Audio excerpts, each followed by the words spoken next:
Et on démarre avec du rallye. Nobu terrasse Gary au top chrono de Bassam. Le top chrono de Bassam s'est déroulé samedi dernier au stade de la ville balnéaire. 20 voitures ont pris le départ de cette manche sur un circuit de 1,7 km à parcourir en 3 tours pendant 3 manches.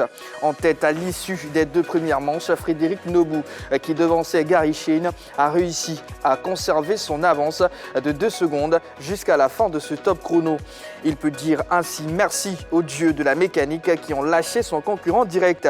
En effet, Gary a cassé une roue, toute chose qui a facilité la victoire de Nobu. Grand Prix du Mexique F1. Les performances s'enchaînent pour Max Verstappen. En effet, au terme d'une course sans suspense au Grand Prix du Mexique, le champion du monde a remporté son 14e succès de la saison. Un record dans l'histoire de la Formule 1. Ce n'est donc pas demain que les adversaires de Max Verstappen le feront trembler. Il est installé solidement sur son piédestal. Et avec sa victoire du dimanche, le double champion du monde est désormais le seul détenteur de cet impressionnant record.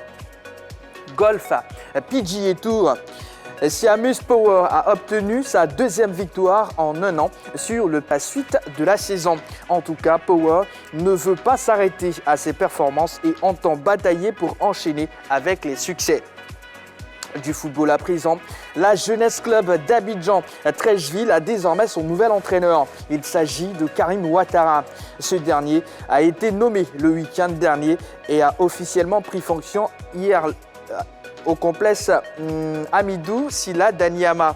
C'est un retour à la maison puisque Karim Ouattara avait déjà coaché cette équipe de la JCAT.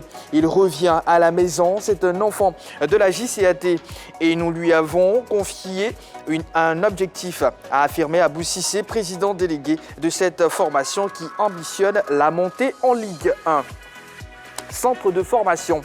Le stade de l'école méthodiste d'Angré-Bessiko a connu une ambiance festive samedi dernier à l'occasion de la rentrée sportive de Rama Football Club du président Kohi Gabel Dja. Ce centre de formation dédié uniquement aux plus jeunes comprend 50 pensionnaires. Ils ont reçu des mains du fondateur des kits scolaires afin de mieux aborder l'année académique en cours. Je remercie les parents qui ont renouvelé leur confiance à Rama Football Club créé en 2019. Nous invitons les parents à nous soutenir. Dès janvier 2023, il y aura le recrutement des jeunes filles pour créer un centre féminin, a-t-il annoncé, avant que le coach Doucouré Mohamed exhorte les différentes familles à contribuer à l'encadrement des enfants. Maroc, un international néerlandais s'annonce pour le mondial.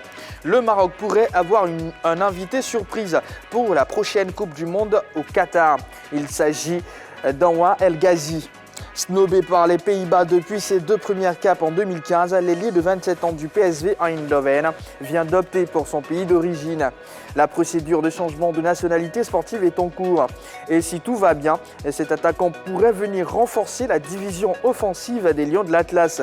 Le joueur qui a révélé lui-même l'information aux médias néerlandais AD ne cache pas son désir d'enfiler le maillot du Maroc pour ce mondial Qatar 2022.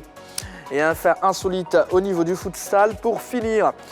Les Isérois du Grand Lamp 38 ne vont certainement pas oublier de sitôt leur déconvenue lors de leur tout premier match de futsal dimanche dernier.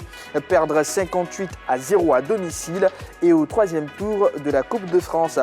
Ce sont bien 58 buts qui ont été inscrits en 40 minutes. Le calcul est ahurissant. Les Isérois du Grand Lamp 38 ont encaissé toutes les 42 secondes. Voilà, c'est tout pour les news. Bonsoir la team. Comment